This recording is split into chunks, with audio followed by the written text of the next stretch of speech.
The gentleman back here. I first want to thank you for having the guts, and not the Michael Chertoff fear-mongering type of guts, to say military-industrial complex on the media that is owned by them. That's a very big thing, just to say that word.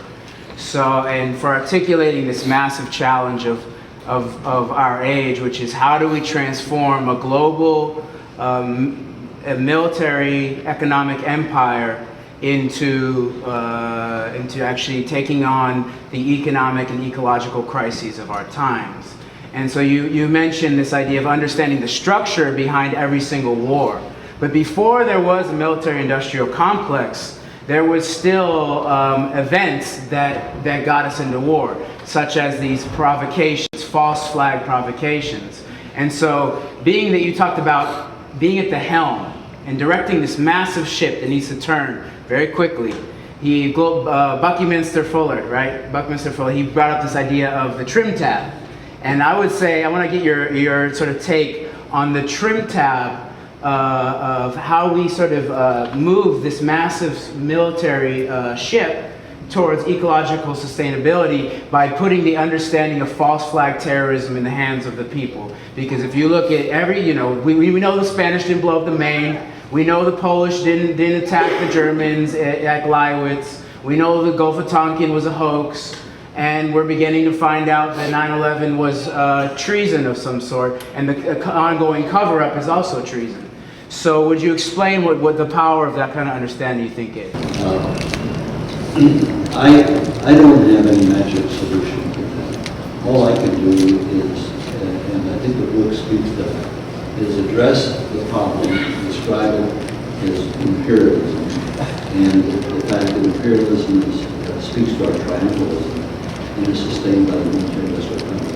The answer is the people. You see, because what these things do is they rob us of our true priorities. The true priority being education, the true priority being healthcare, the true priority being the enjoyment of a better life in our physical surroundings. We're robbed of that. That the gridlock we have, our lack of prosperity, all of that. That's the price we pay for this.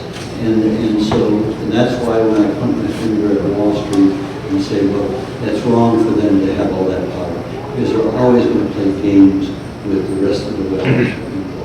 And then when you look at the rest of the world, and you see where we're doing a good job of managing, we're supposed to be the leader of the world. We've done a horrible job in environment, and energy, and war, and all of this. And we're going to be replaced. And we are being replaced. We're being replaced by the EU, and we're going to be replaced by China, and then also Brazil. We'll fall behind Brazil.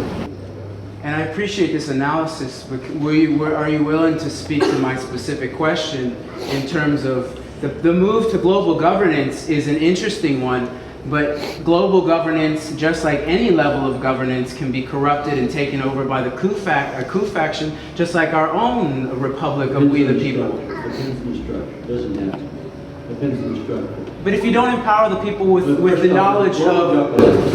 Global governance is already there. That's a human. It's already been taken over. Okay? It's been taken over by the nation state. And it's been taken over by the 5 members of the spirit guild. They control. Okay? So it's already taken over. Right? Global government doesn't work because it's structured wrong. The global governance I'm talking about is if you empower the people in the United States, you have governance from the people all the way up to the top. Okay? The direct democracy. You do the same thing in other countries, then you would have global governance based upon the people, not upon the nation state. Then you just alter the structure that you're saying is wrong. And I agree with you it's wrong. But you put in a new structure which is dependent upon the people, not upon the structures that are misused by the power elites of society in the world. He's got some very interesting ideas. I disagree with him on some stuff around, I don't think dissolving national sovereignty is the way to go. I think a healthy form of national sovereignty can end up in terms of good global international relations.